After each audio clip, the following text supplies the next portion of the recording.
पश्यामश्चेत् अस्माकं मनसि केचन विचाराः झटिति आयान्ति स्फुरन्ति च। यथा इयम् अत्यन्तप्राचीना भाषा भवति, संस्कृतं विश्वस्य अत्यन्तप्राचीना भाषा भवति इति। पुनः इयं देवभाषा इति कथ्यते। देवभाषा इत्यपि अस्य नामान्तरं वर्तते, देवभाषा इति प्रसिद्धा वर्तते। पुनः अस्याः भाषायाः वैशिष्ट्यम् इदं भवति यत् शब्दसमृद्धिः या भवति संस्कृतभाषायां तत् प्रायः अन्यासु भाषासु न दृश्यते।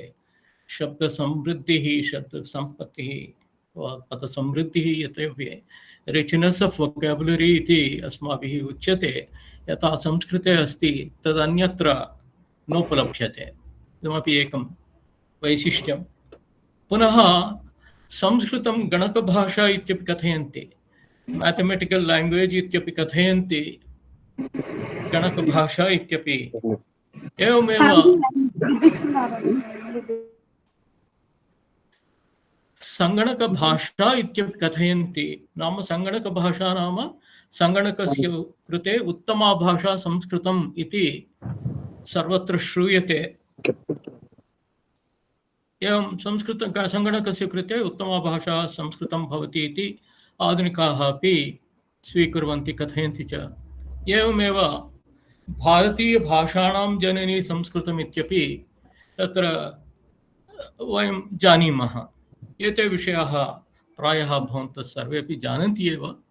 पुनः एकवारम् अस्मिन् विषये किञ्चित् इतोपि ज्ञास्यामः। अधुना संस्कृतं यदि प्राचीनभाषा इति भवति चेत् प्राचीन अत्र किं प्रमाणम् इत्युक्ते विश्वे अत्यंत प्राचीनतमः ग्रन्थः भवति ऋग्वेदः इति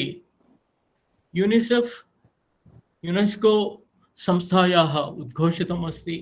सर्वेपि जानन्ति, किन्तु तत्र प्रमाणत्वेन तद् अस्माभिः स्वीकर्तुं शक्यते। विश्वे अत्यंत प्राचीनभाषा संस्कृतं, यतः ऋग्वेदः 5000 वर्षेभ्यः एव लिखितः आसीत् इति। किन्तु अस्माकं सम्प्रदाये तत्र वेदाः उपऋषयाः इत्येव तत्र अस्माकं सम्प्रदायः। भवतु नाम यत्किमपि वा भवतु, इयम् अत्यन्त प्राचीना भाषा भवति। पुनः देवभाषायाः विषये काव्यादर्शे दण्डिनः तत्र काव्यादर्शे उक्तमस्ति, संस्कृतं नाम दैवी वाक् अन्वाख्याता महर्षिभिः इति प्रसिद्धं सुप्रसिद्धं वाक्यं सर्वे वयं जानीमः। अत्र दण्डिनः कालमस्ति 6 शतके सः आसीत्, किन्तु सः कथयति महर्षिभिः उक्तं, न तेन उक्तं, महर्षिभिः तत्र उक्तमस्ति। तदेव तेषां महर्षिणां वचनमेव प्रमाणं भवति इति कारणेन संस्कृतं तावत् दैवी वाक् नाम देवभाषा संस्कृतम् इति अस्माभिः उच्यते। पुनः मया उक्तं शब्दसम्पत्तिः इति। यथा शब्दसम्पत्तिः इति कः अर्थः इत्युक्ते रिच्नेस् आफ् लैंग्वेज इत्यस्य अर्थः भवति एकस्यैव वस्तुनः बहवो शब्दाः, बहूनि पदानि उपलभ्यन्ते, प्रायः अन्यत्र नोपलभ्यते, न दृश्यते। उदाहरणार्थम् अत्र अग्नेः नामानि तत्र अमरकोशात् मया तत्र लिखितानि सन्ति, अत्र प्रदर्शितानि सन्ति। शब्दसम्पत्तिः यथा संस्कृते अस्ति तथा अन्यत्र नास्ति इति वयं जानीमः। अतः पश्यन्तु, अग्निः वैश्वानरः, वह्निः वीतिहोत्रः, धनञ्जयः, कृपीटयोनिः ज्वलनः, जातवेदः, तनूनपात्, बर्हिः सुष्मा, कृष्णवर्त्मा, शोचिष्केशः, उपर्बुधः। एवं रूपेण अत्र किं प्रायः 27 नामानि एकस्यैव अग्नेः नामान्तराणि दृश्यन्ते। अत्र अन्योपि विषयः अस्माभिः ज्ञातव्यो भवति। अत्र कथं नामकरणं तत्र अग्निः भवति चेत् कस्यापि वस्तुनः नामकरणे तैः किं कृतं तेषां लक्षणानि यानि भवन्ति लक्षणानां तत्र वस्तुनः लक्षणानां यदि पादपाः वृक्षाः वा भवन्तु तेषां नामानि कथं तेषां नामकरणं कृतमित्युक्ते तेषां विशिष्टं किमपि तत्र लक्षणानि यानि भवन्ति लक्षणानाम् आधारेण तत्र नामकरणं जातम् अतः प्रत्येकं नाम किमपि तस्य लक्षणमेव सूचयति अग्निः वैश्वानरः वह्निः वीतिहोत्रः धनञ्जयः परिहिः इति एवं रूपेण तेषां तत्र व्युत्पत्तिं वयं प्रदर्शयामश्चेत् अस्माभिः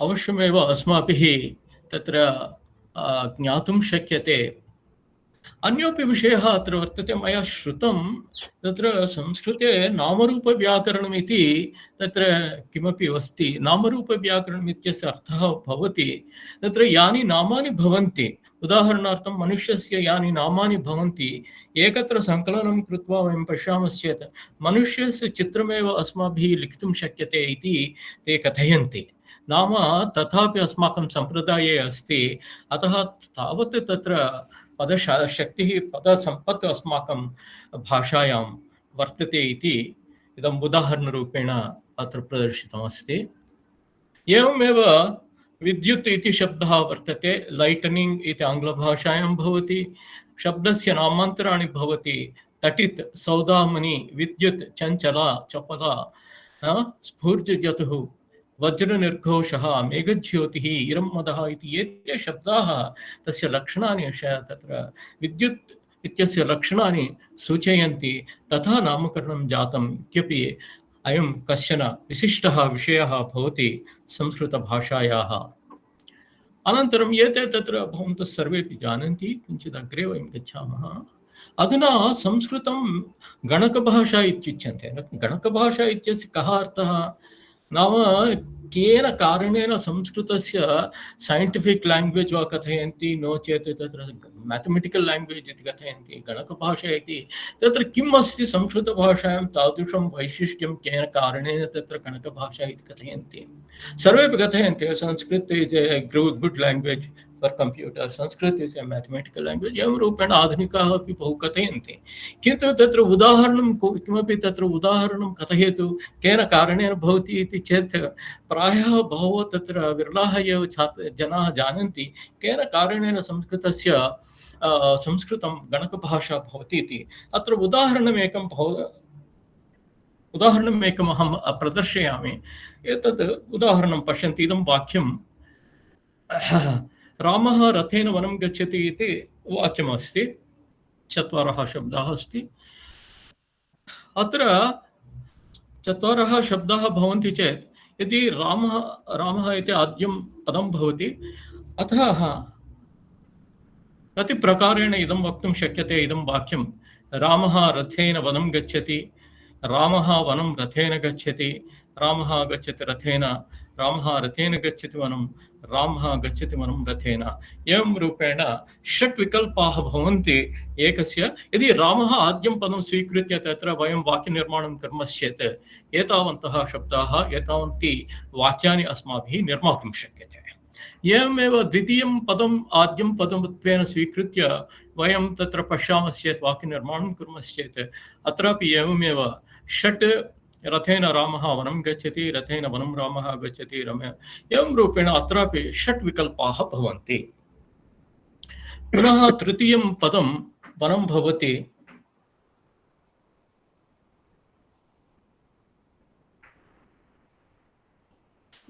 तृतीयः विकल्पं भवति शिवरामः भवद्भिः श्रोतुं शक्यते वा स्पष्टतया एवमेवं सम्यक् श्रूयते दृश्यते च खलु उत्तमम् साधु पुनः तत्र तृतीयं पदं भवति वनम् इदं तावत् आद्यपदत्वेन स्वीकृत्य वयं तत्र वाक्यनिर्माणं कुर्मश्चेत् अत्रापि एवं रूपेण षट् विकल्पाः भवन्ति वनं रामः रथेन गच्छति वनं रथेन रामः एवं रूपेण अत्रापि भवति एवं पुनः गच्छति इति पदम् आद्यं स्वीकृत्य अत्रापि षट् विकल्पाः भवन्ति खलु। अत्र कः अभिप्रायः इत्युक्ते तत्र वाक्यनिर्माणं मैथमेटिकल लैंग्वेज इत्यस्य एकम् उदाहरणं मया प्रदर्शितं। यदि संस्कृतवाक्ये n संख्याकानि n नाम तत्र x इति x पदानि भवन्ति चेत् वाक्यं निर्मातुम् अथवा वाक्यानि निर्मातुं n फैक्टोरियल संख्याकाः विकल्पाः भवन्ति। n फैक्टोरियल नाम तत्र किञ्चित् अधुना उदाहरणं प्रदर्शयामि। इदं तावत् नियमः भवति, नाम इदं तावत् मैथमेटिकल रूल भवति, नियमः भवति। गणित नियमः एवम् अस्ति, यदि वाक्ये n संख्याकानि पदानि भवन्ति चेत् वाक्यं निर्मातुं n फैक्टोरियल संख्याकाः विकल्पाः भवन्ति इति। आङ्ग्लभाषायां किञ्चित् कथयामि चेत्, if there are n number of words in a sentence, then there are n factorial ways of forming a sentence in Sanskrit. इदं तावत् नियमः भवति। अत्र चत्वारः पदानि सन्ति, नाम चत्वारि पदानि सन्ति, अतः 4 into 3 into 2 into 1 24 नाम विकल्पाः भवन्ति। यदि वाक्ये तावत् पंचम शब्दाः भवन्ति, पंचम पदानि भवन्ति चेत् पुनः तत्र फैक्टोरियल कथं भवति, 5 into 4 into 3 into 2 into 1 120 भवति। तदपि मया दृष्टम्। एवमेव तत्र गणकभाषा इत्यस्य कश्चन उदाहरणम् अस्माभिः दातुं चेत् एवं रूपेण अस्माभिः वक्तुं शक्यते। इदं तावत् केवलम् एकम् उदाहरणं, एतत् अतिरिच्यापि बहूनि उदाहरणानि सन्ति। अतः इदं तावत् आधुनिकाः, तत्र क्लेशः कः भवति इत्युक्ते तत्र आधुनिकाः तत्र यथा स्वीकुर्वन्ति अस्माकं वचनं प्रमाणत्वेन तत् प्रदर्शनीयमिति तद् भवति। अतः एव एतादृशरूपेण मया अत्र उक्तमस्ति।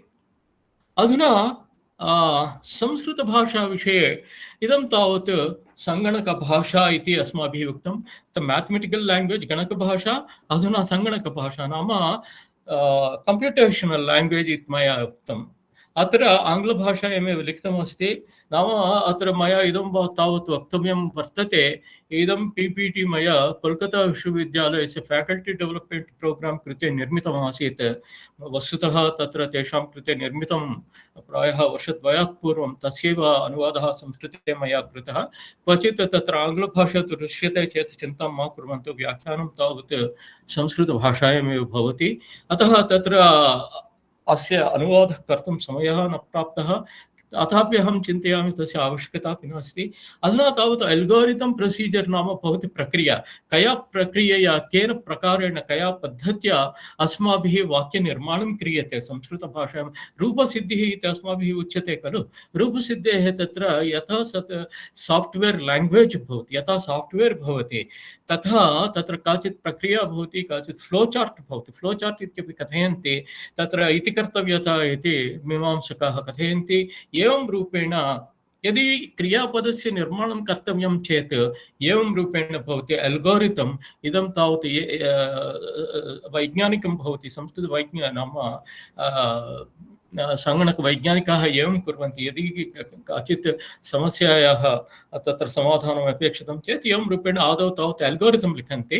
अत्रापि एवं रूपेण अस्माकं पाणिनीयव्याकरणेपि तत्र एल्गोरिथम भवति। एल्गोरिथम इत्यस्य अनुसारेण अस्माभिः तत्र क्रियापदानां वा पुनः नामपदानां वा, नाम रूपसिद्धिः सुबन्तपदानि तिङन्तपदानां सिद्धिः कथं भवति इति अत्र एल्गोरिथम एवं भवति। यूजर इनपुट आदौ अस्माभिः स्वीक्रियते। कांस्टेंट डेटा इत्यस्य अर्थः भवति धातुपाठात् तत्र अभीष्टं यत् वर्तते तत्र धातोः तत्र चयनम् अस्माभिः क्रियते। पुनः तत्र काः संज्ञाः उपयुक्ताः भवन्ति इति तत्र निश्चित्य पुनः तत्र यानि सूत्राणि प्रवृत्तानि भवन्ति तेषाम् अप्लिकेशन् भवति। पुनः अस्य आधारेण रूपसिद्धिः भवति इति अत्र एल्गोरिथम मध्ये मया प्रदर्शितं। पुनः तत्र उदाहरणमपि वर्ब फॉर्मेशन इत्यस्य क्रियापदनिर्माणम् अथवा तिङन्तपदानां निर्माणं कथं भवति इति। सेलेक्ट वर्बल रूट, धातोः चयनम् आदौ अस्माभिः क्रियते। पुनः तत्र सिंगुलर ड्यूयल् एकवचनं बहुवचनं द्विवचनं पुनः तत्र उत्तमपुरुषः मध्यमपुरुषः प्रथमपुरुषः एवं रूपेण ततः कर्तरि कर्मणि प्रयोगो वा तत्र आप्शनल् फार्म्स् भवन्ति वा इति एवं रूपेण अस्माभिः एतत् सर्वमपि विचिन्त्य तत्र इन्पुट् यदा अस्माभिः दीयते तदनन्तरं तत्र नियमानुसारं तत्र सूत्राणां अनुसारेण तत्र रूपसिद्धिः भवति इति इदं तावत् सङ्गणकविषये तावत् मया निर्मितमस्ति अल्गोरिथम् एवं भवति तत्र उदाहरणमपि अत्र प्रदर्शितं किन्तु नामवाक्यस्य नामपदस्यापि एवमेव अहं किञ्चित् प्रदर्शयामि अधुना पश्यन्तु सुबन्तपदस्य निर्माणं राम इति नाम प्रातिपदिकं भवति राम इति प्रातिपदिकं भवति अर्थवत् अधातुः अप्रत्ययः प्रातिपदिकम् इति भवन्तः जानन्ति अर्थवत् अतः तत् रामः अर्थवत् भवति इति कारणेन प्रातिपदिकसंज्ञा अथवा कृत्तस्य इति इत्यपि अनेन अपि तत्र प्रातिपदिकसंज्ञा लभ्यते यतः कृत् रम घञ् धातोः तत्र रामशब्दस्य निष्पत्तिः भवति अतः एवं रूपेण तत्र कृदन्तं भवति तदपि कृदन्तप्रातिपदिकं भवति अनेनापि प्रातिपदिकसंज्ञा लभ्यते यस्मात् प्रत्यययुधिस्तदादिप्रत्ययेङ्गं सुप्तिङन्तं पदं नाम अत्र यदा वर्ड् सिण्टाक्टिक् वर्ड् इति लिखितमस्ति पश्यन्तु आङ्ग्लभाषायाम् अत्र इदं तावत् किमस्ति संस्कृतभाषायां सर्वे जानन्त्येव पदं यद् भवति संस्कृतभाषायाम् आङ्ग्लं यत् वर्तते वर्ड् इति समानार्थकं न भवति तत्र संस्कृतभाषायां किं भवति पदं नाम वाक्ये प्रयुज्यमानं पदं भवति नाम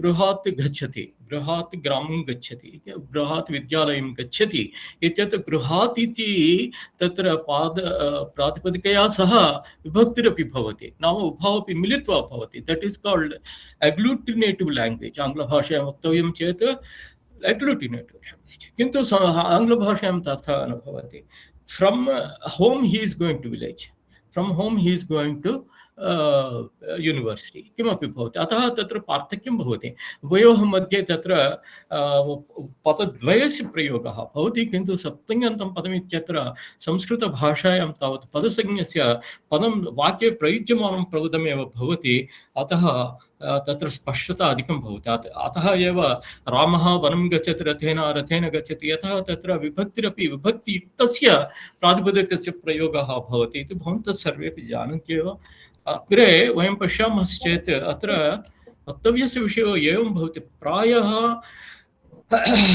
सुपः विभक्तिश्च परश्च सोजसमोक्षष्टाभ्यां एवं रूपेण उपदेशे अचन्नास्ति इति तस्य लोपः आदर्शनं लोपः पुनः तस्य लोपः एवं भवेत् पदस्य ससुजुषोरुः उपदेशे अचन्नास्ति तस्य लोपः इत्यनेन राम प्रातिपदिकात् रामस्य रामः इति प्रथमाविभक्तेः एकवचनरूपं सिद्ध्यति इदं तावत् यद्यपि संस्कृतज्ञानां कृते अत्यन्तं सरलं विषयं भवति यतः वयं सर्वे जानीमः व्याकरणं वयं सर्वेपि जानीमः नाम साहित्यछात्राः अपि व्याकरणं यद् सिद्धान्तकौमुदी वा भवतु मध्यकौमुदी वा भवतु पुनः तत्र एतान् विषयान् ते जानन्ति किन्तु संस्कृतेतराः यदा तत्र एतत् पश्यन्ति एवं रूपेण बहु सिस्टमेटिक् रूपेण बहु नाम नियतरूपेण अत्र एतेषां निर्माणं वाक्यानां पदानां निर्माणं भवति इति यदा प्रदर्शितं मया ये तावत् लिङ्ग्विस्टिक्स् जनाः आसन्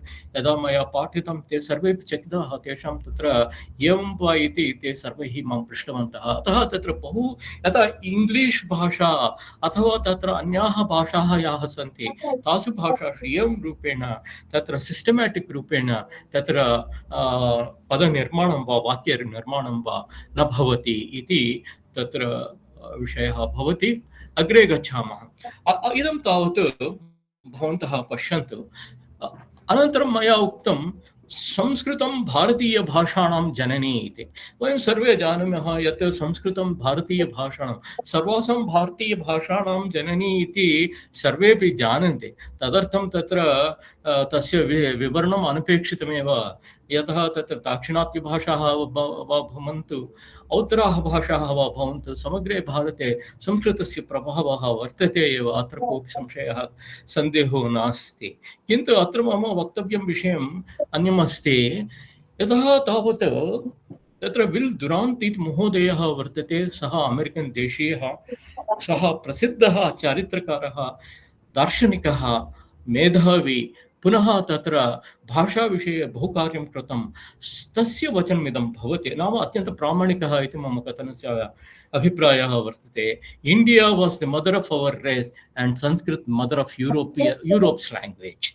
सः कथयति तत्र मानवसभ्यतायाः मूलं भारतम् आसीत्, अपि च यूरोपीयभाषाणां जननी संस्कृतम् इति सः कथयति।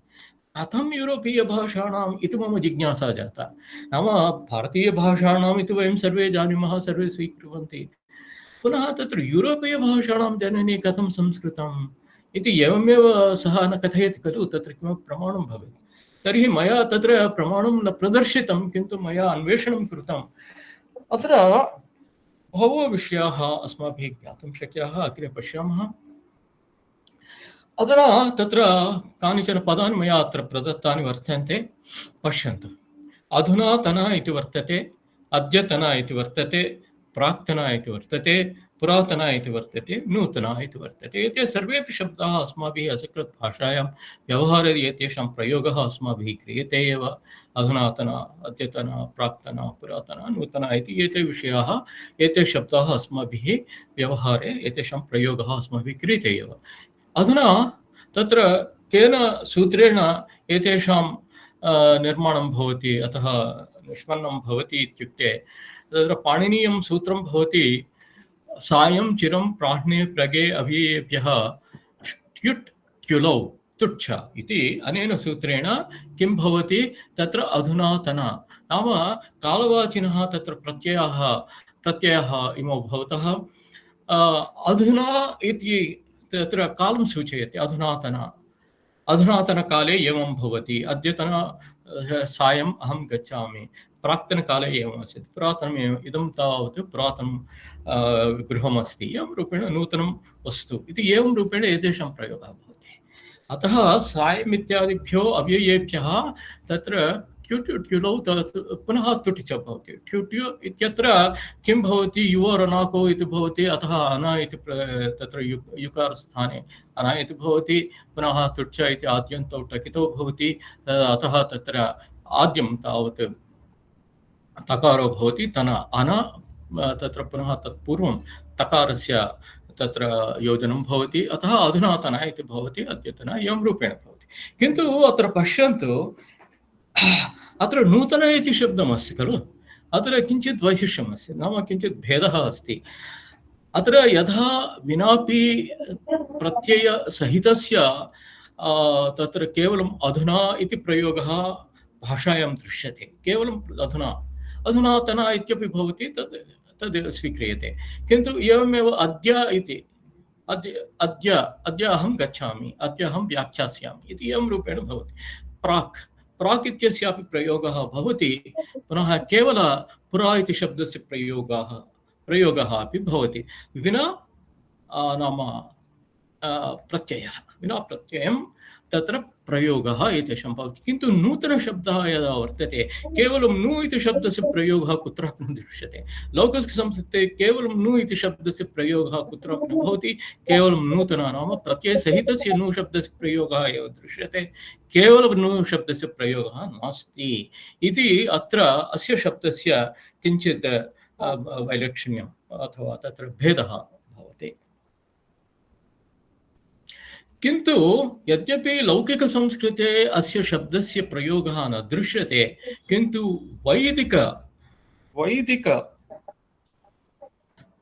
वैदिकसंस्कृते अस्य प्रयोगः दृश्यते।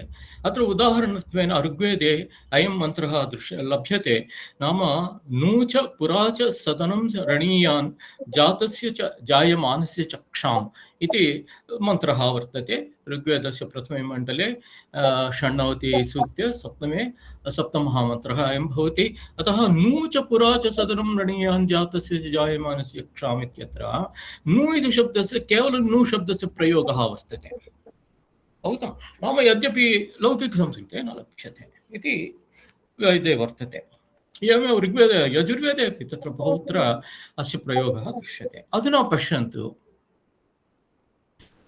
अधुना मया उक्तं विल्त्रान्त् महोदयस्य कथनं किम् आसीत्, तत्र यूरोपीयभाषाणां जननी अपि संस्कृतमिति खलु। अधुना नू शब्दात्, वैदिक नू शब्दात् आङ्ग्लभाषायाः नो शब्दः निष्पन्नः। अवगतम्? आङ्ग्लभाषायाः नौ शब्दः वैदिकसंस्कृतस्य तत्र नू इति शब्दात् अयं शब्दः निष्पन्नः। किं प्रमाणम् इति वयं पश्यामः। इदं तावत् आङ्ग्लभाषायाः शब्दव्युत्पत्तिकोशः वाल्टर् स्कीट् महोदयेन एतत् निर्मितमस्ति, अयं कोशः निर्मितः वर्तते। ततः उदाहरणमिदम् उद्धृतं वर्तते। नौ इति शब्दः आङ्ग्लभाषायां वर्तते खलु, ततः नु शब्दात् निष्पन्नः। अधुना पश्यन्तु,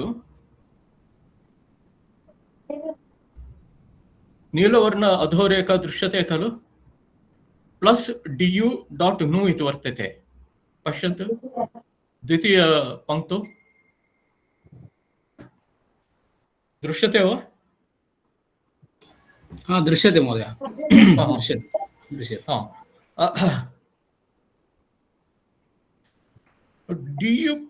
du डाट् नु इति वर्तते। कः अर्थः इत्युक्ते प्लस् नाम अस्ति इत्यर्थः। कुत्र अस्ति? du नाम डच् भाषायां नु शब्दः वर्तते। पुनः एवमेव अग्रे पश्यन्तु, ऐस्लाण्डिक्, पुनः ऐस्लाण्डिक् भाषायामपि नु शब्दः वर्तते। एवं डेनिश् स्वीडिश् भाषयोः नु शब्दः वर्तते।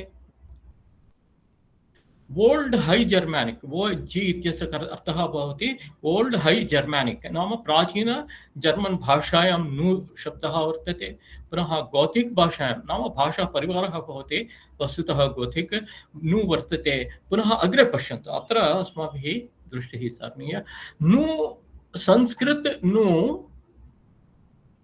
and he has written now Vedic. अवगतम्? नाम वैदिकसंस्कृतात्, वैदिकसंस्कृते यः नु शब्दः वर्तते ततः एतासु भाषासु नु शब्दः स्वीकृतः वर्तते। एवं पश्यन्तु, नाम अस्य कः अर्थः वर्तते? अस्माभिः किं चिन्त्यते प्रायः इत्युक्ते वैदिकभाषा अत्यन्तप्राचीना भाषा, सा भाषा व्यवहारे नास्ति, सा भाषा लुप्ता वर्तते, अतः तस्य प्रयोगः नास्ति इति वयं चिन्तयामः। किन्तु तथा नास्ति। नु भाषा, नु इत्यस्य आङ्ग्लभाषायां, डच् भाषायां, ऐस्लाण्डिक्, डैनिश्, स्वीडिश्, है जर्मानिक्, गोथिक् भाषासु, इमासु सर्वासु अपि भाषासु तत्र नु शब्दः वर्तते। अतः ततः एते शब्दाः निष्पन्नाः इति मम कथनस्य अभिप्रायः। अधुना यदा सः कथितवान् आधुनिक यूरोपीय भाषासु वैदिकसंस्कृतस्य प्रभावः अस्ति इति निरूपयितुम् एवं तत्र उदाहरणं मया प्रदर्शितम्। अन्यदपि एकम् उदाहरणम् अहं कथयामि। अधुना येप् इति शब्दः वर्तते। येत् इति शब्दस्य अर्थो भवति वानरः इति। वानरेषु अपि भेदाः भवन्ति, अतः ये कैण्ड् आफ् मङ्की इति वर्तते। कस्मात् अयं शब्दः निष्पन्नः आगतः इत्युक्ते, भवन्तः पश्यन्तु, संस्कृत कपि शब्दः यः वर्तते तस्मात् येप् शब्दः आगतः, निष्पन्नः वर्तते। अतः संस्कृत कपि शब्दात् एप् आङ्ग्लभाषा शब्दः वर्तते। अधुना सः किं कथयति? Loss of initial K is not remarkable in a word which must have had to travel.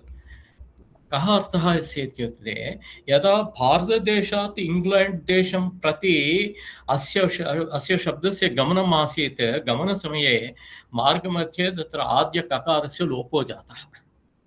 अतः कपि इत्यस्य ककारो लोपो जातः, अतः तत्र अपि इति, तत्र अपि इत्येव तत्र परिवर्तनं कृत्वा एप् इति उच्चारणं तस्य व्यवहारः भवति। अतः आद्यककारस्य लोपो जातः, अत एव एप् इति शब्दः अपि संस्कृतात् निष्पन्नः भवति। अत्र अग्रे पश्यन्तु,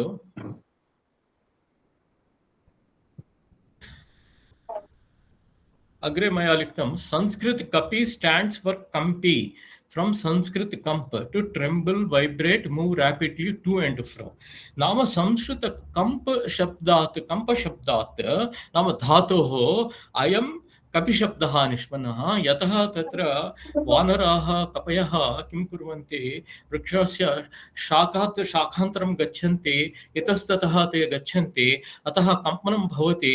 trembling vibrate move rapidly to and fro, इतस्ततः गच्छन्ति, शाखान्तरं प्रति गच्छन्ति, कूर्दन्ति। एवं रूपेण तत्र कपि शब्दस्य कंप शब्दात् अयं शब्दः कपिः आगतः, कपि शब्दात् एप् शब्दः आङ्ग्लभाषायाम् आगतः। एवमेव एमरस् इति अपि शब्दः वर्तते, काम शब्दात् एमरस् इति शब्दः आगतः वर्तते। तत्रापि एवमेव आद्यककारस्य लोपो जातः, काम इत्यस्य एम इत्येव लिखितं वर्तते, अतः तद् एमरस् इति शब्दस्य निष्पन्नं जातः। अधुना उदाहरणद्वयं मया प्रदर्शितं वर्तते, कथं आधुनिक यूरोपीय भाषासु संस्कृतस्य वैदिकसंस्कृतस्य प्रभावः, लौकिकसंस्कृतस्य प्रभावः। अधुना किञ्चित् अग्रे गच्छामः, कथं न केवलं भाषायाः प्रभावः दृश्यते, अपि तु सांस्कृतिकप्रभावः अपि अत्र दृश्यते। कथं दृश्यते अधुना तत्र मून् इति शब्दः पश्यन्तु, आङ्ग्लभाषायां मून् इति शब्दः, मून् इत्यस्य किं भवति, अस्माकं संस्कृतभाषायां चन्द्रः अथवा चन्द्रमा इति शब्दस्य प्रयोगः अस्माभिः क्रियते। किन्तु मूलतः वस्तुतः मा इत्येव शब्दः, मा इति एव शब्दः आसीत्, चन्द्रं सूचयितुं मा शब्दः एव आसीत्, न चन्द्रमा अथवा चन्द्रः इति अनन्तरकाले आगतम्। कथम् अस्माभिः वक्तुं शक्यते, इत्यत्र अमा इति वर्तते, अमावास्यायाम् अमा इति वर्तते खलु। मा नाम चन्द्रः यदा अदृश्यो भवति, न दृश्यते, तदा तत् अमा इति भवति। पुनः यदा सम्पूर्णचन्द्रः दृश्यते तदा तत्र पूर्णिमा इति भवति। अतः पूर्णिमा इति अथवा अमा इति वास्य इति पार्श्वे स्थापयन्तु, अस्माकं विषयः तत्र मा इत्येव खलु। अतः अमा इत्यस्य शब्दात् नाम मा इति शब्दस्य अर्थः भवति चन्द्रः इति। अतः अमा पुनः पूर्णिमा इति। यदा चन्द्रः न दृश्यते नाम अमावास्यायां तत्र चन्द्रः न भवति, यदा दृश्यते पौर्णमास्यां तावत् सर्वासु कलासु युक्तो भवति चन्द्रः, सर्वासु कलासु युक्तः इति प्रायः अत्र इदमपि अहं वक्तुमिच्छामि, षोडशकलासु युक्तः प्रायः मासेषु सर्वेषु 15 कलासु युक्तः भवति चन्द्रः, किन्तु केवलं कार्तीकपौर्णम्यामेव तत्र 16 कलासु युक्तः भवति। अतः 16 कलासु युक्तः चन्द्रः तदैव तत्र पौर्णमास्यायाः वैशिष्ट्यं भवति, तत्र सन्दर्भः आगतः इति मया उक्तः अयं विषयः। अतः संस्कृत मा शब्दात् मून् इति शब्दः निष्पन्नः। अत्र अतः पश्यन्तु, moon from ma to measure as it is a chief measure of time. अतः मा शब्दात्, संस्कृत मा शब्दात् धातोः अथवा मा माने इति वर्तते, तत्र मापनम् इति भवति।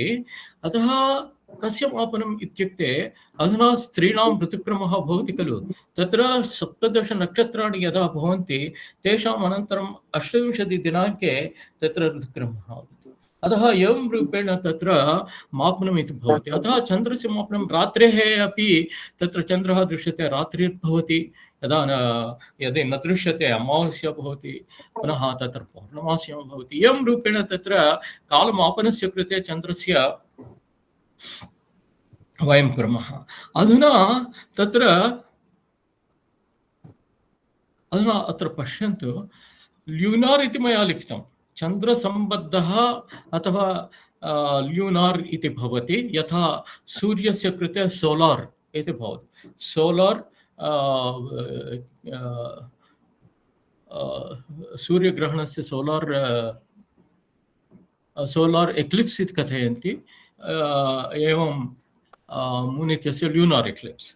अतः तत्र सन् इत्यतः सोलार् इति जातं, किन्तु मून्तः मोनार् इति न जातं, ल्यूनार् इति जातं। किमर्थमिति चेत् अत्र ल्यूना इति शब्दः वर्तते लाटिन् भाषायां, तस्य लैट् गिवर् नाम प्रकाशमानः वर्तते। चन्द्रः प्रकाशं दास्यति, कान्तिमान् भवति इति कारणेन ल्यूना इति शब्दात् मून् इत्यस्य ल्यूनार् इति भवति। एवं ल्यूनटिक् इति शब्दोऽपि जायते। ल्यूनटिक् इत्यस्य अर्थः भवति यः तत्र यस्य मानसिकी स्थितिः मानसिकरूपेण रुग्णः भवति, सः तत्र ल्यूनटिक् भवति, नाम चन्द्रसम्बद्धः वर्तते। अत्र अस्माभिः द्रष्टुं शक्यते। अधुना अस्माकं सम्प्रदाये किं पश्यन्ति, मा इति वर्तते। मा इत्यस्य चन्द्रस्य एवं मनसः कश्चन गभीरः सम्बन्धः एव वर्तते। अतः कथम् अस्माभिः वक्तुं शक्यते, विराट् पुरुषस्य वर्णनसमये तत्र चन्द्रमा मनसो जातः इति वर्तते। चन्द्रः विराट् पुरुषस्य मनसः जातः वर्तते। चन्द्रमा मनसो जातः, चक्षुः सूर्यो अजायत, मुखादिन्द्रश्चाग्निश्च प्राणाद्वायुरजायत इति एवं रूपेण तत्र तस्य वर्णनं वर्तते। अतः तत्र किं वक्तव्यं, मनसः तत्र चन्द्रस्य गभीरः सम्बन्धः वर्तते इति अस्माभिः ज्ञातुं शक्यते।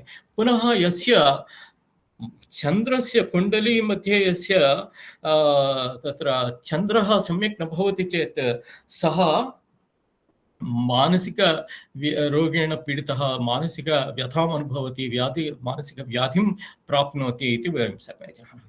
अतः अत्रापि अयमेव सिद्धान्तः वर्तते। मून् यस्य तत्र ल्यूनटिक् इत्यस्य तत्र मानसिकसम्बन्धः दृश्यते। मून् पुनः ल्यूनटिक् इति शब्दयोः मध्ये, ल्यूनार् इति शब्दयोः मध्ये तत्र सम्बन्धः दृश्यते। मून् इत्यस्य मनसः सम्बन्धः वर्तते। अत्र अधुना पश्यन्तु, अग्रे तत्र ल्यूनार् इति वर्तते, बिलाङ्गिङ्ग् टु द मून् इति वर्तते खलु। पुनः अग्रे ल्यूनटिक् इति पदमस्ति, पश्यन्तु, अफेक्टेड् वित् मैड्नेस्। अग्रे लिटरली ल्यूनटिक् इन्सान् तृतीयं पंक्तौ वर्तते, पश्यन्तु, लैटिन ल्यूनाटिकस इंसेन। इंसेन नाम जो जिसको हम हिंदी में बोलते हैं कि पागल आदमी को हम ल्यूनेटिक कहते हैं, और literally affected by the moon which are supposed to cause insanity. नाम तत्र यस्य मानसिक स्थितिः सम्यक् न भवति अथवा मानसिक रूपेण रुग्णः भवति, मानसिक पीडां सः यः तत्र प्राप्नोति तस्य कृते तत्र ल्यूनेटिक इति रूपेण तत्र अयं शब्दः वर्तते। किन्तु सांस्कृतिक प्रभावः स्पष्टतया अस्माभिः तत्र, यतः अस्माकं सम्प्रदायः सहस्रेभ्यः वर्षेभ्यः पूर्वं तत्र आसीत्, ततः एव ये आधुनिकाः तत्र भाषाः वा भवन्तु, संस्कृतयः वा भवन्तु, तत्र अस्माकं भारतीयसंस्कृतेः प्रभावः सर्वत्र विश्वे व्याप्तं वर्तते। किन्तु अस्माभिः तत्र तत् द्रष्टव्यं, कथं तत्र सम्बन्धः वर्तते इति प्रमाणपुरस्सरम् अस्माभिः तत्र निर्णयं भवति। अत्र अहं तत्र शोधच्छात्राः अपि सन्ति, तत्र गवेषकाः, पुनः तत्र अनुसन्धित्सवः बहवो सन्ति इति अहं जानामि। तेषां कृते तत्र एकं तत्र वाक्यं वक्तुमिच्छामि। यथा वैदेशिकाः अत्र अस्माकं देशं प्रति आगच्छन्ति, अस्माकं संस्कृतभाषायाः अध्ययनं कुर्वन्ति, भारतीयसंस्कृतेः अध्ययनं कुर्वन्ति, पुनः स्वदेशं गत्वा स्वकीयां भाषायां तत्र अस्माकं विषये ते तत्र विश्लेषणं कृत्वा पुस्तकानि लिखन्ति।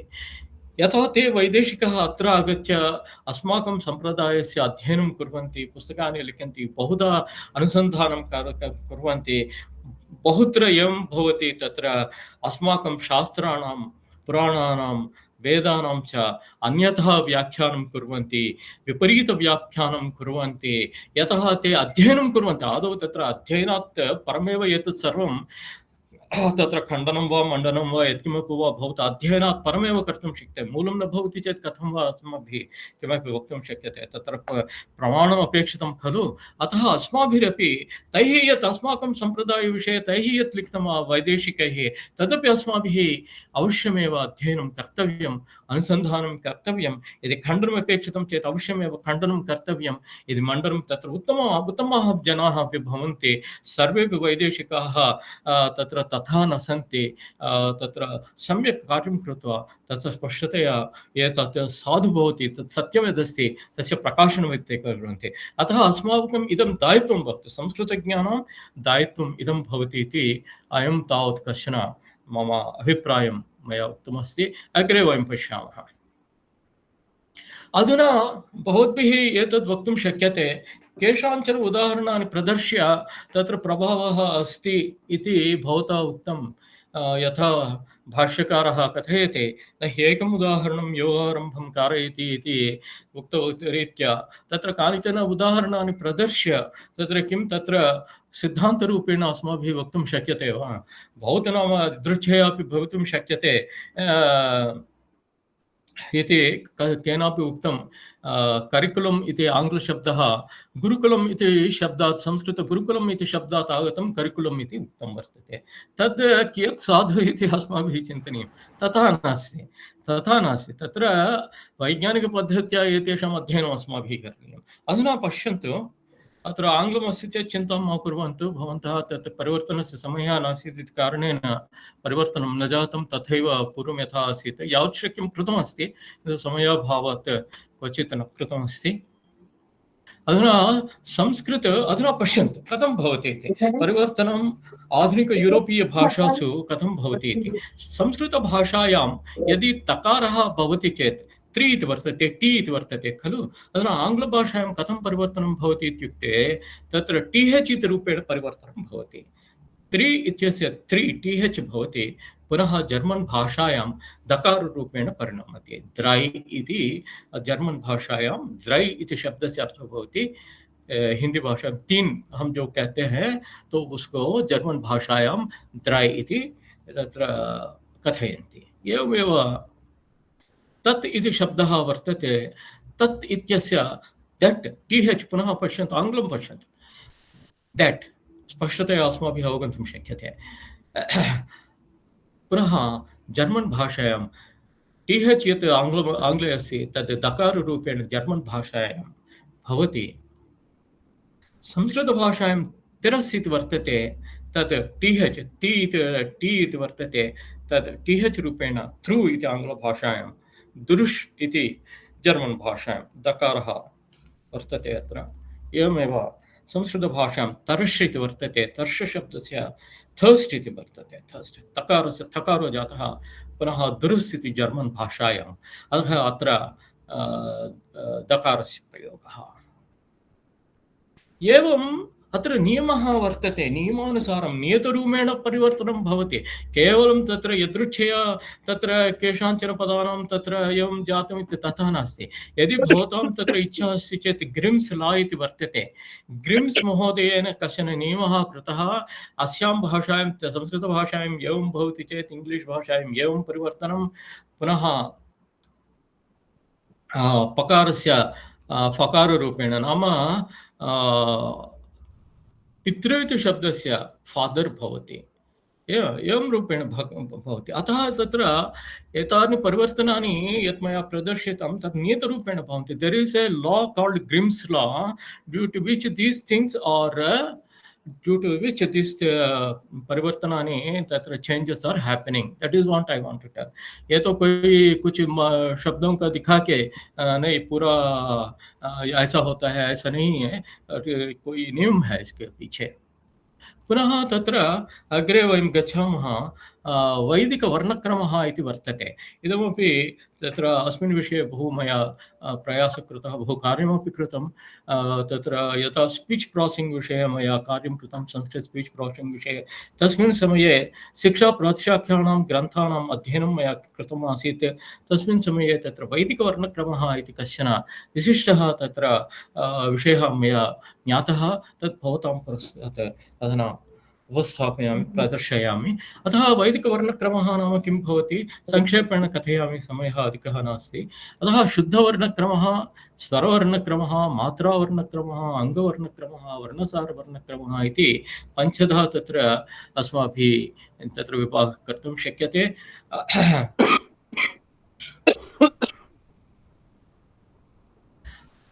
अत्र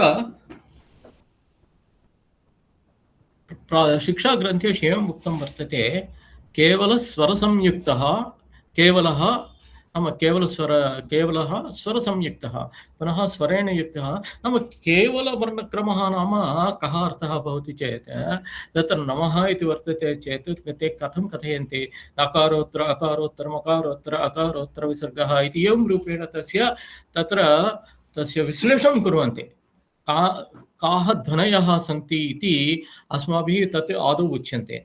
तदनन्तरं प्रत्येकस्य ध्वनेः तत्र स्वरः कथं भवति, नाम स्वरः तावत् केवलं स्वरवर्णानामेव भवितुमर्हति, किन्तु कथं भवति इति। अतः द्वितीयः तावत् स्वरसंयुक्तः भवति, तृतीयस्तावत् मात्रिकासहितः, नाम मात्रिकासहितस्तथा। पुनः नाम मात्रिकावर्णक्रमे किं भवति, तत्र केवलवर्णक्रमः, स्वरवर्णक्रमः, अत्र मात्रा सहितः भवति।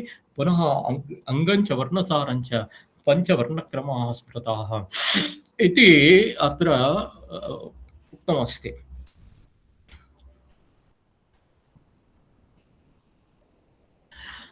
अधुना वर्णक्रमस्य एतन् मया उक्तं, स्वरवर्णाः व्यञ्जनवर्णाः भवन्ति खलु। अत्र स्वरवर्णानां धर्माः के इति अत्र उक्तमस्ति। एकस्योच्चारियुक्तः, यदि भवतां तत्र बोधः सम्यक् न भवति चेदपि चिन्ता मास्तु, किञ्चित् अग्रे प्रदर्शयामि। एकस्योच्चारियुक्तस्याप्यचः सव्यञ्जनस्य धर्माः षड्विंशतिः प्रोक्ताः का इति इत्थमुदाहृताः। नाम एकस्य ककारस्य कियन्तः भवन्ति धर्माः, 26 धर्माः। के ते धर्माः इति तत्र अग्रे लिखितमस्ति। ध्वनिः, स्थानञ्च करणञ्च प्रयत्नं कालता स्वरः देवता जातिः एतैश्च वर्णधर्माः प्रकीर्तिताः। नाम स्वरवर्णानाम् एते धर्माः भवन्ति इति सः कथयति। अधुना वर्णक्रमानुसारम् अकारस्य विवरणम् अत्र दत्तं। नाम वर्णक्रमानुसारम् अधुना पश्यन्तु कथं भवति। कौमुद्याम् अकः विसर्जनीयानां कण्ठः युचेषाणां तालुरुषाणां मुत्थ इति एवं रूपेण वर्तते। किन्तु यदि वैदिकवर्णक्रमपद्धत्या यदि अकारस्य वर्णनं विवरणं कर्तव्यं चेत्, अकारस्य ह्रस्व अकारस्य स्वीकुर्मः। संवृतकण्ठोत्थित संवाराख्य बाह्य प्रयत्न सहित नादध्वनिजनित नात्युपसंहृत हनुस्थान तथाभूत ओष्ठकरण एकमात्रिक वायुदेवताक ब्राह्मण जाति ह्रस्वसंज्ञा सहित अकारः इति एवं रूपेण तत्र शिक्षाग्रन्थेषु लिखितः वर्तते। शिक्षाग्रन्थानाम् अनुसारेण अकारस्य एवं रीत्या तत्र धर्माः अस्माभिः ज्ञातव्याः। अकारस्य विवरणम् एवम् अस्ति। अतः एव व्याकरणस्य अध्ययनं वेदस्य अध्ययनानन्तरं पुनः तत्र वेदाध्ययनं नाम तत्र शिक्षाप्रातिशाख्यग्रन्थानामपि तत्र आदौ पठित्वा एव तदनन्तरं व्याकरणं पठनीयम् इति अस्माकं तत्र परम्परा वर्तते। यतः तत्र व्याकरणे तथा विवरणं न दत्तम्। अतः एव पश्यन्तु तत्र आकारस्य कियत् विवरणम् अत्र दृश्यते। संवृतकण्ठोत्थित संवाराख्य बाह्यप्रयत्नसहित एवं रूपेण वर्तते। अतः ध्वनिः इत्यस्य प्रोड्यूस् एतत् सर्वम् आधुनिकानां कृते तत्र ये तत्र आधुनिकाः लिङ्ग्विस्टिक्स् जनाः, आधुनिकभाषाशास्त्रज्ञाः, ते यथा अवगच्छेयुः तथा तत्र आङ्ग्लभाषायां मया अनुवादः कृतः वर्तते। भवन्तः सर्वेपि जानन्ति। ध्वनि इति स्थानं, करणं, प्रयत्नः, कालः, देवता, जाति, स्वरः इति। अधुना मनसि मम कश्चन प्रश्नः आगतः। अत्र वैयाकरणाः अपि सन्ति इति अहं भावयामि। भवतां कृते तत्र मम कश्चन प्रश्नः मम मनसि जातः। यदि अकुह विसर्जनीयानां कण्ठः इति कौमुद्यामस्ति खलु, नाम अकारस्य कवर्गस्य पुनः हकारस्य एतेषां वर्णानां उच्चारणस्थानं कण्ठः इति एवं रूपेण अन्येषामपि। किन्तु इदं किं साधु वा? अकारस्य उच्चारणस्थानं कण्ठः भवति वा? सामान्यरूपेण भवति, केवलम् अकाररूपस्य। किन्तु कदापि भाषायां, कस्यामपि भाषायां केवलम् अक्षराणाम् उच्चारणं न क्रियते। अहं ग्रामं गच्छामि, अकारस्य केवलवर्णानां प्रयोगः कदापि न भवति। अवगतम्? इदं तावत् जिज्ञासया पृच्छामि, तत्र ये अनन्तरं केवल अकारस्य प्रयोगः कदापि तत्र भवति वा भाषायां? पदेषु वर्णाः भवन्ति, पदानां व्यवहारः अस्माभिः, पदानां प्रयोगः अस्माभिः क्रियते, वाक्यानां प्रयोगः क्रियते, केवलं किन्तु अक्षराणां प्रयोगः भवति वा? क इति कोऽपि वदति वा भाषायां? परसन्निकर्षसंहिता इति संहितारूपेण भाषायाः तत्र प्रयोगः भवति, न केवलम् अक्षराणां प्रयोगः भवति खलु। अतः तत्र उदाहरणार्थम् अहं कथयामि, एतत् किन्तु तत्र भवन्तः अपि चिन्तनं कुर्वन्ति इति धिया मया इदम् उच्यते। प्रश्नः साधु न वा इति भवन्तः एव निश्चयं कुर्वन्तु। यदि तत्र परसन्निकर्षसंहिता इत्यत्र वर्णानाम् अतिशयितसन्निधिः संहिता खलु, नाम अतिशयितः सन्निधिः यदा भवति तदा एव संहिता भवति, संहितारूपेण एव तत्र वाग्व्यवहारो जायते। कथं केवलम् अकारस्य प्रयोगः भवति? उदाहरणार्थं दकारं स्वीकरोतु, केवलदकारं किं भवति? तत्र अनुनासिकमेव भवति खलु। कथं तत्र अनुनासिकं भवति?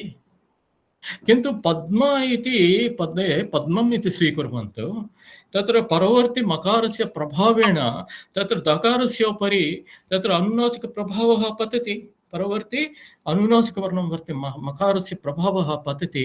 तत्र विना अनुनासिकं तत्र दकारस्य उच्चारणं भवितुं नार्हति, यतः तत्र अतिशयितसन्निधिः वर्तते, पूर्ववर्ति परवर्ति वर्णानां प्रभावः तत्रापि पतति।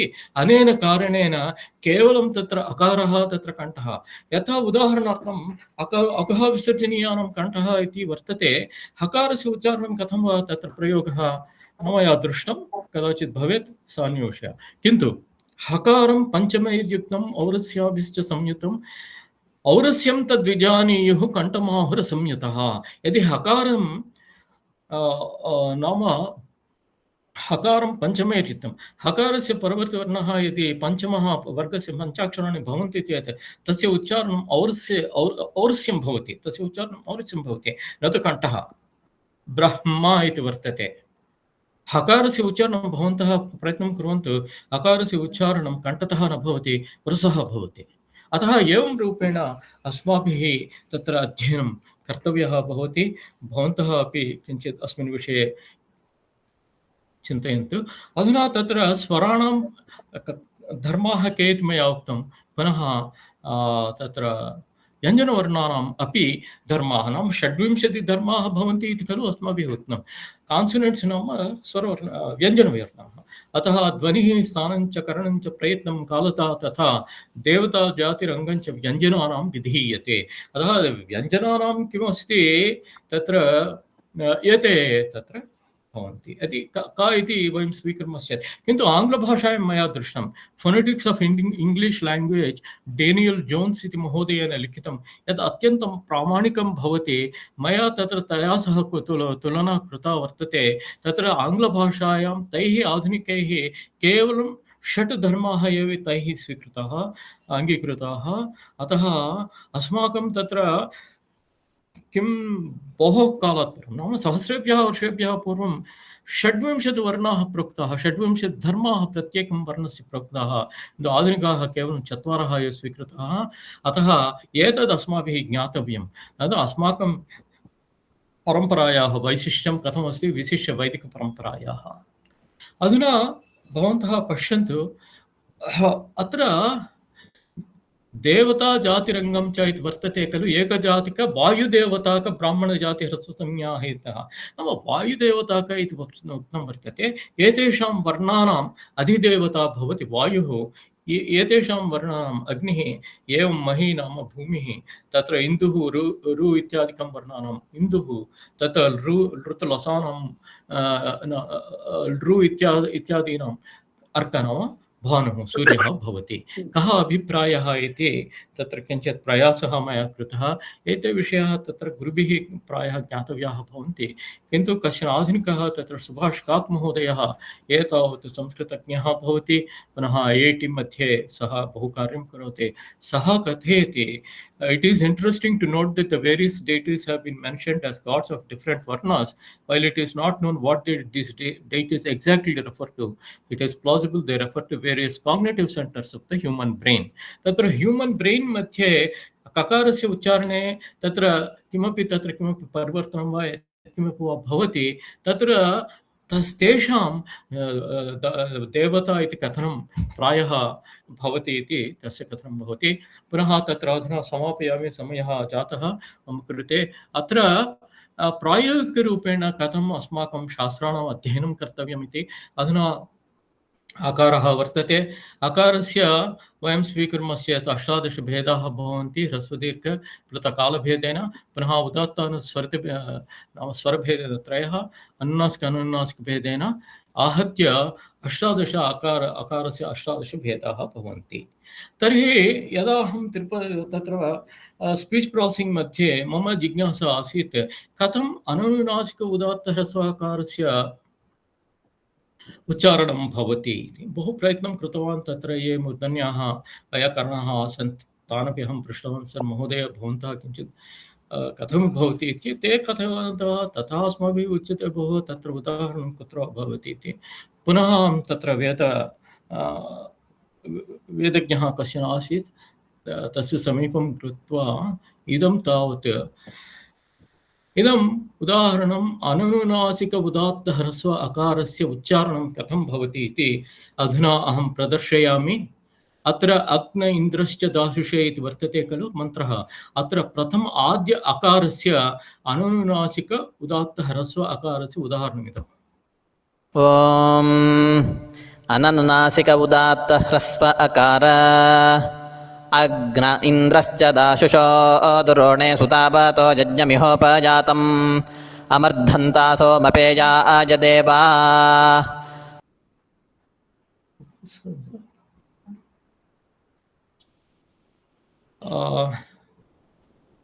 शिवरामः श्रूयते खलु श्रुतं सम्यक् सम्यक् शिवरामः श्रूयते वा श्रूयते सम्यक् ओके एवमेव अनुनासिक उदात्त ह्रस्वस्य उदाहरणं तत्र प्रायः 18 भेदाः मया स्वीकृताः केवलम् उदाहरणार्थं केषाञ्चन तत्र प्रदर्शनमेव अत्र भवति इदं तावत् अनुनासिक उदात्त ह्रस्व आकारस्य उदाहरणं न इति यत् वर्तते आद्यं तत्र आद्यनकारः वर्तते तस्य अनुनासिक उदात्त ह्रस्व अकार न तामीनन्ति मायिनो न धीरा व्रता देवानां प्रथमा ध्रुवाणि न रोदसी अद्रुहा वेद्याभिर्न पर्वतानि न मे एतस्थिवांसः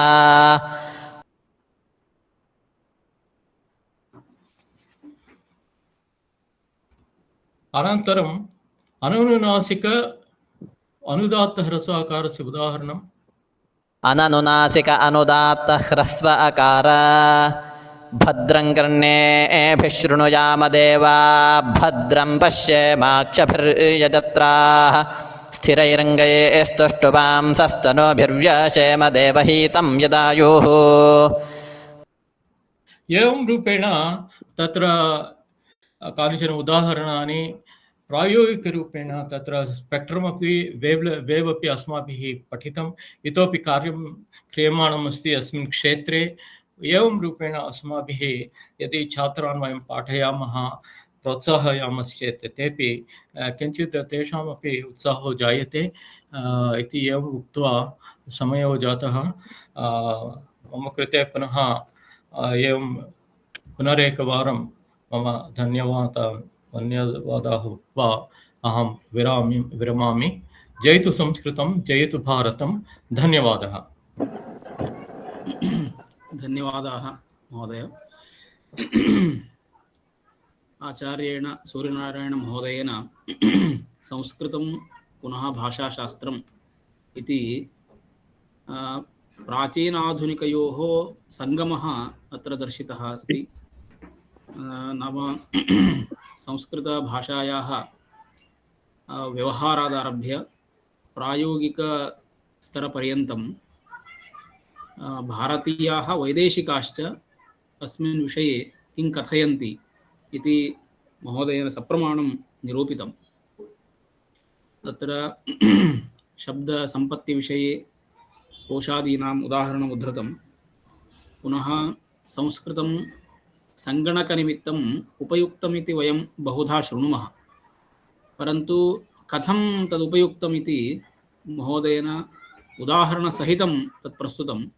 अतः अत्यन्तं वयम् उपकृताः तन्निमित्तम्।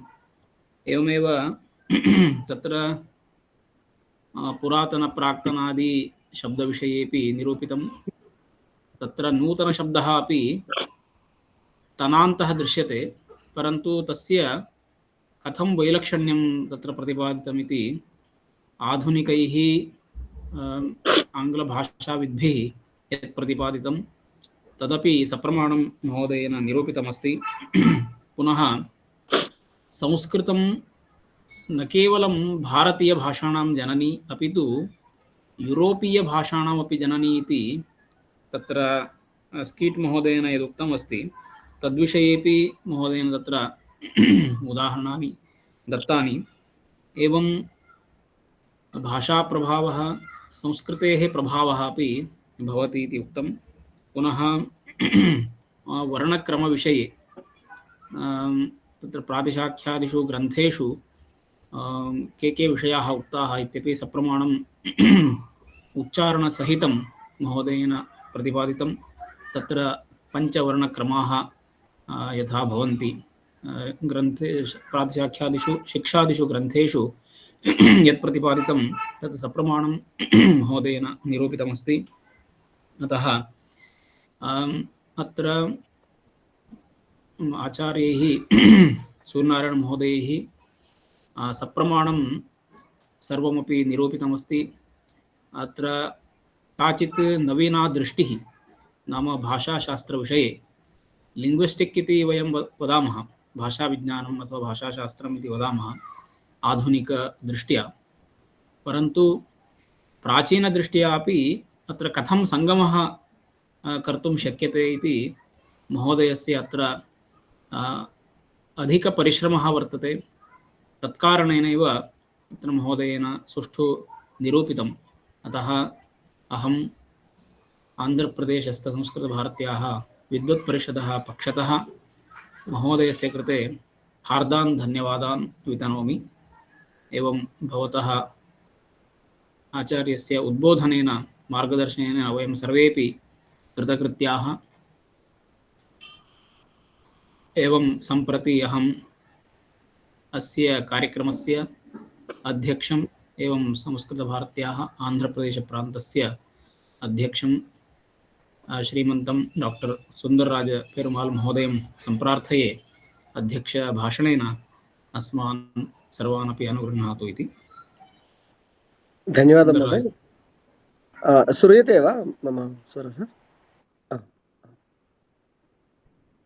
आचार्य सूर्यनारायण महोदयः अत्यन्त उत्तमतया संस्कृतभाषायाः शास्त्र बद्धता अनन्तरं शास्त्रीयता निरूपितवान्। अत्यन्त उत्तमतया स्मारितवान् संस्कृतभाषायाः प्रभावः प्राशस्त्यम्। आचार्यः प्रारम्भे एव संस्कृतभाषा देवभाषा इति उक्तवान्। सर्वे वदन्ति प्रायः देवाः सर्वे संस्कृतभाषया भाषणं कुर्वन्ति, अतः एव देवभाषा इति। यदि वयं संस्कृतवाङ्मयं पश्यामः, संस्कृतभाषा किं वदति, तत्र संस्कृतभाषायाम् अपारज्ञाननिधिः अस्ति। आयुर्वेदं वा भवतु, रसशास्त्रं वा भवतु, गणितं वा भवतु, तत्र यत्र कुत्रापि यत्किमपि वयं पठामः तत्र केवलं शास्त्रचर्चा एव न, अस्माकं जीवनस्य जीवनस्य वयं किमर्थम् अत्र आगतवन्तः, जीवनसाफल्यता कथं भविष्यति, अन्ते मोक्षं कथं प्राप्नुयामः इति सर्वत्र एतस्य डिस्क्रिप्शन् भवति। आयुर्वेदं वा भवतु, ज्योतिषशास्त्रं वा भवतु, वास्तुशास्त्रं वा भवतु, रसशास्त्रं वा भवतु, सर्वत्र वयं यदा भूमौ आगच्छामः तदा तु वयं सर्वे जीवचेतन एनिमल् कान्शियस्नेस् मध्ये भवामः। एनिमल् कान्शियस्नेस् तः ह्यूमन् कान्शियस्नेस् पर्यन्तम्, अनन्तरं ह्यूमन् कान्शियस्नेस् तः डिवैन्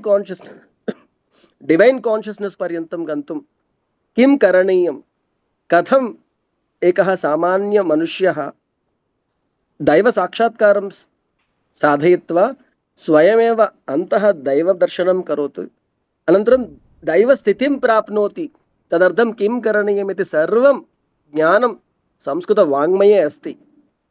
अतः यः संस्कृतं जानाति तस्य कृते तत्र कुञ्चिका मिलति ज्ञानभाण्डागारं स्वीकर्तुम्। अतः संस्कृतभाषा मनुष्यमपि दैवं कर्तुं शक्नोति, अतः देवभाषा इति वदन्ति। एवमेव महोदयः यूरोपियन् भाषाणामपि संस्कृतभाषा एव माता इति उक्तवान्। बहु उदाहरणानि अपि उक्तवान्। मम मनसि अपि एकम् उदाहरणम् आगच्छति। तत्र स्थिति स्था इति तत्र मूलं भवति। तदाधारेण बहूनि पदानि आङ्ग्ले सन्ति। उदाहरणार्थं स्टाट्यू, स्टाण्ड्, स्टेशनरी इत्युक्ते तत्र स्थिरत्वं वदति स्था इति। Stadium, static, stable, stands, stature, stanchion, stall, still, stud, stay एतादृश 300 अधिक पदानि आङ्ग्ले तस्य मूलं स्था इति। सहस्राधिक टेक्निकल टर्म्स् अपि यस्य मूलं स्था इति। एतादृशं प्रत्येकस्य तत्र शब्दस्य अपि संस्कृते मूलम् अस्ति इति वयं जानीमः। अनन्तरं महोदयः प्रारम्भे एकं श्लोकं दर्शितवान्। अग्नि इति तत्र बहूनि पदानि सन्ति, पर्यायपदानि। तत्र एकैकस्य तत्र अग् इत्युक्ते अग् धातु, अग् इत्युक्ते अग्रे उपरि गच्छति इति। फ्लेम् सर्वदा, फैर् फ्लेम् सर्वदा उपरि गच्छति। अनन्तरम् अलम् इत्युक्ते पर्याप्तम्, अनलम् इत्युक्ते न पर्याप्तम्। अग्निमध्ये यावत् वा स्थापयतु पर्याप्तं न भवति। पावकः इत्युक्ते यः प्यूरिफिकेशन् करोति, पावनं करोति, अग्नि प्यूरिफिकेशन् करोति। वाह्निः इत्युक्ते वाह्निमध्ये वयं यत्किमपि स्थापयामः, वाह्निः नीत्वा यस्य कृते वयं दातुमिच्छामः तस्य समीपं नयति, वहति इति वाह्नि इति। एवमेव हुताशनः, सर्वं यद् आफरिङ्ग् वयं दद्मः तद् खादति इति। कृष्णवर्त्मा इत्युक्ते he whose path is black, यत्र यत्र गच्छति तत्र he leaves behind a trail of black smoke इति। शिखिः इत्युक्ते तस्य शिखारूपेण एवं वह्नि फ्लेम् गच्छति इति। वैश्वानरः इत्युक्ते तत्र फ्रेंड ऑफ ऑल मैनकाइंड इति, यतोहि वयम् उपयोगं कुर्मः वह्नि। ज्वलनः इत्युक्ते ग्लिटरिंग तत्र। एवं बहूनि 30 अधिकपदानि सन्ति। केवलम् एलिफेंट इति पदस्य शताधिकपदानि सन्ति, अस्ति इति। एवं अस्माकं भाषायाः प्राशस्त्यं यदि वयं न जानीमः तदा संस्कृतम् इत्युक्ते सामान्यम्, अन्य फ्रेञ्च् अस्ति, इटालियन् अस्ति, एवमेव संस्कृतमेव इत्येव अस्ति इति वयं चिन्तयामः। किन्तु यदा महोदयः उक्तवान् तत्र केवलं भारतीयभाषाणामेव न, यूरोपियन् भाषाणामपि विश्वे सर्व भाषासु अपि वयं पश्यामः संस्कृतभाषायाः प्राशस्त्यं, संस्कृतभाषायाः प्रभावः अस्ति इति। एतद् वयं सर्वे ज्ञात्वा संस्कृतभाषा इतोपि सम्यक् वयं भाषां पठामः, साधनां कुर्मः। अनन्तरं तत्र वयमपि आचार्य सूर्यनारायण महोदयः यथा कृतवान् तथा वयमपि पाण्डित्यं सम्पादयित्वा संस्कृतभाषा प्राशस्त्यं सर्वेषां कृते विश्वे सर्वत्र वयं तत्र व्याप्तिं कुर्मः। तदर्थं संस्कृतमाता अस्माकं कृते शक्तिं ददाति इति अहं चिन्तयामि। अनन्तरम् एकं लघु लघुसूचना अस्ति, एका लघुसूचना। तत्र संस्कृत भारती पक्षतः सम्पूर्ण भारतदेशे विस्तारकाः उत्तमतया कार्यं कुर्वन्ति। एकवर्षं यावत् पठन अनन्तरं विस्तारककार्यं कुर्वन्ति। तादृशाः अस्माकम् आन्ध्रप्रदेशे एकः अपि नास्ति। वस्तुतः राष्ट्रीयसंस्कृतविद्यापीठे तिरुपतिमध्ये ये पठन्ति, ये पठनं कृतवन्तः, एकवर्षम् अथवा 6 मासानि संस्कृतभारत्याः कार्यं कर्तुं यदि इच्छन्ति, तेन अत्यन्त उपयोगः भवति। अतः ये ज्येष्ठाः सन्ति ते छात्रान् प्रेरयन्तु, ये छात्राः सन्ति ते चिन्तयन्तु अहं किञ्चित् समयं विस्तारककार्यं करोमि, किञ्चित् समयं संस्कृतभारत्याः संस्कृतस्य कार्यं करोमि। संस्कृतकार्यम् इत्युक्ते सामान्यकार्यं नास्ति। पूर्वजनसुकृतम् अस्ति चेदेव कार्यं कर्तुं वयं शक्नुमः। अतः ये प्रयत्नं कुर्वन्ति चेत् आन्ध्रप्रदेशतः ऊनानूनम् एकः वा विस्तारकद्वयं वा मिलति चेत् अत्यन्त उत्तमं भवति। तदर्थं भवन्तः सर्वेपि प्रयत्नं कुर्वन्तु। अद्य एतादृश अत्यन्त उत्तमकार्यक्रमः आयोजितः शिवराम भट् महोदयेन, संस्कृतभारती विद्वत्परिषदेन। तेन प्रति सप्ताहे एतादृश उत्तमकार्यक्रमाणि आयोजनं कर्तुम् इच्छति शिवराम भट् महोदयः। अहं गतसप्ताहे अपि भागं स्वीकृतवान्।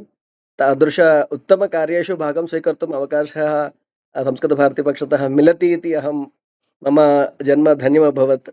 एवं आचार्य सूर्यनारायण महोदयस्य कृते अहं धन्यवादान् व्याहरामि। अत्यन्त उत्तमतया भवान् कार्यक्रमं सर्वं चालितवान्। एतादृशकार्याणि भाषणानि इतोपि श्रोतुम् इच्छामः वयं भवतः मुखतः। धन्यवादः महोदय। धन्यवादः। धन्यवादः भवतां कृतेपि। वस्तुतः समयः नास्ति इति कारणात् भवद्भिः यथा उक्तं तत्र वह्नेः बहूनि नामानि सन्ति, तेषां विवरणमपि दातुं शक्यते। तदेव मया तत्र क्लुप्तरूपेण उक्तमासीत्।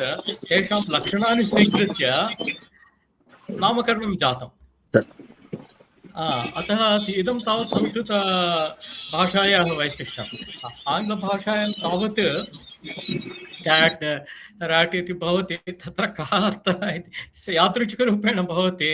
अतः मह्यम् अयम् अवकाशः भवद्भिः प्रदत्तः। इतोपि बहवो विषयाः मया तत्र सन्ति, किन्तु एकहोरापर्यन्तमेव तत्र व्याख्यानस्य समयः अस्ति इति कारणेन किञ्चित् क्लुप्तरूपेण नाम सारः एव उक्तः। इतोपि बहु कार्यं कर्तुं शक्यते।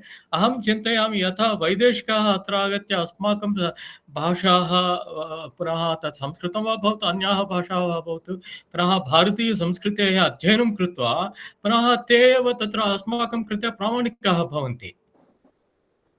यदा अमेरिकादेशे कश्चन वर्तते, अतः तत्र ते एव तत्र प्रामाणिकाः। तथा नास्ति। अस्माभिरपि तेषां नाम पुस्तकानि, तेषां तत्र संस्कृतेः अध्ययनं कृत्वा इदं तत्र निरूपणीयं। भवतां तत्र अस्माकं संस्कृतितः भवन्तः तत्र आगताः अथवा तत्र स्वीकृताः इति तद् मम आशयः आसीत्। तदर्थं किञ्चित् प्रोत्साहं छात्राणां कृते भवेत् इति ध्येया किञ्चित् प्रयासः कृतः। धन्यवादः पुनः शिवराम भट्ट महोदयेभ्यः, भवतां सुन्दरराज पेरुमाल् महोदयेभ्यः। भवन्तः तत्र आयुर्वेदज्ञः, आयुर्वेदचिकित्सकः इति मया ज्ञातं।